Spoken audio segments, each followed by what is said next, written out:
দেখো ঢ্যাঁড়স দিয়ে একটা নতুন আইটেম করছি, তাই? কালো জিরে দিয়ে সুন্দর। আরে বাবা! হ্যাঁ, কালো জিরে, রসুন আর কাঁচা লঙ্কা এটাকে বাহ! পেস্ট করে নেব।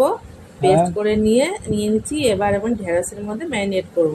পেস্টটা দিয়ে দিলাম, আদা দিলাম, আর এরপরে একটু টক দই ওরে মিক্সড বাবা! করছি। টক দই? হ্যাঁ, একটু টক আচ্ছা, দই দিলে একটু ভালো লাগবে। আ আর এর মধ্যে হলুদ দিলাম, আচ্ছা, নুন দেবো এবার। আর নুন দিলাম আর একটু চিনি দিলাম, দিয়ে এটাকে ভালো করে ঢ্যাঁড়সের সঙ্গে মাখিয়ে নেব। এটাকে আচ্ছা, ম্যারিনেট করে কিছুক্ষণ রাখতে হবে, ৮ ঘন্টা মতো রাখলেই চলবে। আর একটুখানি তেল দিলাম, তেল দিয়ে এটাকে মিশিয়ে আমি ৮ ঘন্টা মতো এটাকে রেখে দেবো। নতুন এবার আইটেম। হ্যাঁ, এবার তেলের মধ্যে পেঁয়াজ দিয়ে একটুখানি ভাজছি, ভেজে ওই ম্যারিনেট করা ঢ্যাঁড়সটাও দিয়ে দিচ্ছি। ম্যারিনেট করা আচ্ছা, ঢ্যাঁড়সটা দিয়ে এবার যে মশলাটা আছে ওটা ভালো করে এটাকে কষে নিতে হবে। বাহ!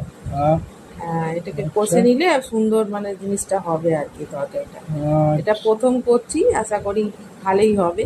এবার জল দিয়ে দিলাম, জল দিয়ে এটাকে ঢাকা দিয়ে দেবো।